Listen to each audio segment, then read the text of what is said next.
மத்திய அரசின் பிஎம் கிசான் திட்டத்தின் மூலம் பட்டா, சிட்டா, அதேமாரி நிலப்பத்திரம் வச்சு 22 சென்ட் இருக்கிறவங்களுக்கு மட்டும் வருஷத்துக்கு 6000 ரூபா வந்து உதவித்தொகை மாரி வந்து வழங்கிட்டு இருக்காங்க.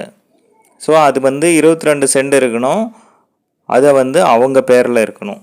அப்படி இருந்தது அப்படின்னா நீங்கள் இ-சேவை மூலமாகவோ நீங்கள் வந்து அப்ளை பண்ணி வருஷத்துக்கு உங்களுக்கு 6000 ரூபா வந்து ஒரு பிஎம் கிசான் திட்டத்தின் மூலம் ஒரு விவசாயிகளுக்கு ஒரு உதவித்தொகை மாரி வழங்கிட்டு இருக்காங்க.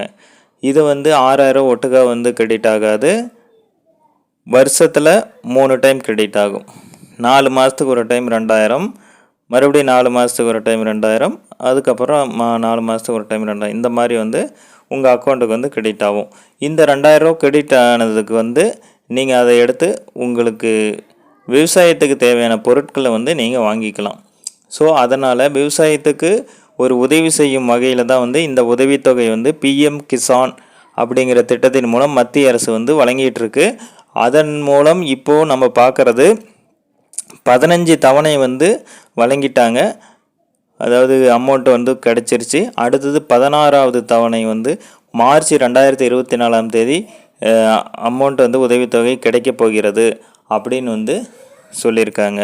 மார்ச் 2024 வருஷம் வந்து மார்ச் மாதம் உங்களுக்கு அடுத்த பிஎம் கிசானோட அடுத்த தவணை தொகை வந்து 16வது தவணை தொகை அந்த மாதம் வந்து கிடைக்கும் அப்படின்னு வந்து சொல்லியிருக்காங்க. இதுவரையிலும் 15 தவணை தொகை இந்த திட்டத்தின் மூலம் வழங்கியிருக்காங்க. ஸோ இந்த 15வது தவணை வந்து உங்களுக்கு வந்து அமௌண்ட்டு கிரெடிட் ஆகலை, அக்கௌண்ட்டில் வந்து கிரெடிட் ஆகலை, இந்த உதவித்தொகை கிடைக்கல அப்படின்னா நீங்கள் அதுக்கான நம்ம ஸ்க்ரீனில் வந்து நம்ம நம்பர் கொடுத்துருக்கேன். அதாவது உங்களுக்கு கம்ப்ளைண்ட் நம்பர். இந்த நம்பருக்கு கால் பண்ணிவிட்டு உங்களுக்கு தேவையான சந்தேகங்களை நீங்கள் வந்து கேட்டு தெரிஞ்சு எப்படி வந்து என்ன ரீசன், என்ன காரணம் அப்படின்றத கேட்டு அதை வந்து சரி செஞ்சுக்கலாம். அடுத்தது கேஒய்சி சரிபார்க்கப்பட்டு உங்களுக்கு இந்த பிஎம் கிசான் திட்டத்தின் மூலம் உதவித்தொகை வழங்கப்படுகிறது.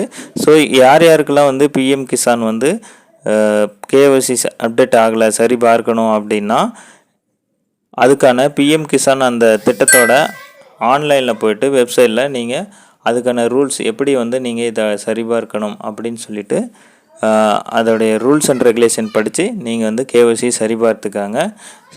ஸோ இந்த தகவல் உங்களுக்கு ஒரு யூஸ்ஃபுல்லாக இருந்திருக்கும். இந்த மாதிரி தகவல் நீங்கள் தெரிஞ்சுக்க நம்ம சேனலை சப்ஸ்கிரைப் பண்ணிக்கோங்க. தேங்க்யூ.